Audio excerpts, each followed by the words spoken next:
brought to you by Silver Pumps. Top quality और consistent performance के लिए सिर्फ सिल्वर पंप नाम याद रखना। ऐसी घटना मैंने तो अपने जीवन में नहीं देखी। अब समय आ गया है कि पाकिस्तान को सबक सिखाया जाए। पहलगाम में जिस तरह का टेरर अटैक हुआ उसमें करनाल के जो रहने वाले विनय नरवाल हैं उनकी भी जान चली गई। कुछ दिन पहले ही उनकी शादी हुई थी, वहां घूमने के लिए गए थे अपनी पत्नी के साथ और टेररिस्टों ने जो है उन पे ऊपर अटैक करके उनको मौत के घाट उतारा। यहाँ पर परिवार का हाल जानने आए हैं जो लोकल एमएलए हैं करनाल के जगमोहन आनंद। सर, किस तरह देखते हैं इस पूरी घटना को, क्योंकि किस तरह सा एक प्लान्ड अटैक किया गया टूरिस्टों के ऊपर, तो किस तरह का आप चाहते हैं कि अब रिएक्शन होना चाहिए भारत सरकार का और परिवार का क्या हालात है सर? देखिए, विनय नरवाल हमारे अपने परिवार है, अपने करनाल के परिवारजन है। पूरा देश आक्रोशित है और ये दुर्भाग्य करनाल का कि ये घटना जब पता लगा रात से भी करनाल का ही अपना एक साथी जिसकी 3 दिन पहले अभी शादी हुई है, वो आतंकवादियों की गोलियों से उन्होंने इसको छलनी करके शहीद कर दिया। आप इमेजिन करके देखिए कि हनीमून पर गया हुआ कपल, उसके सामने, उसकी धर्मपत्नी के सामने किस प्रकार से उसके पति की नृशंस हत्या कर दी जाए।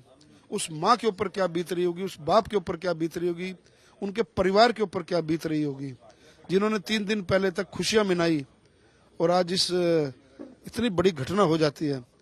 मैं समझता हूं कि ऐसी घटना मैंने तो अपने जीवन में नहीं देखी। अब समय आ गया है कि पाकिस्तान को सबक सिखाया जाए। देश के प्रधानमंत्री निर्णय लेने में सक्षम हैं। देश के 125 करोड़ लोग उनके साथ खड़े हैं।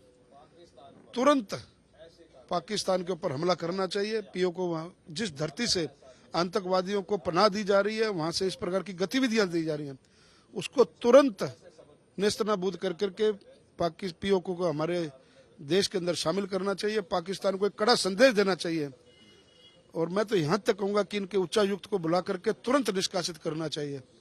देश बहुत आक्रोशित है। इस प्रकार से निहत्थे नागरिकों पर, पर्यटकों पर इस प्रकार की हत्या हुई है। देश के विभिन्न भागों से, कोई हैदराबाद से है, कोई गुजरात से है। मैं समझता हूँ जिन परिवारों से बच्चे गए हैं, जिन परिवारों से पिता गए हैं, जिन परिवारों से माएँ गई हैं, उनके ऊपर क्या बीत रहेगी। मैं अपनी अश्रुपूर्ण श्रद्धांजलि उनके प्रति अर्पित करता हूं और पुनः मांग करता हूं कि पाकिस्तान को एक कड़े से कड़ा सबक सिखाना चाहिए।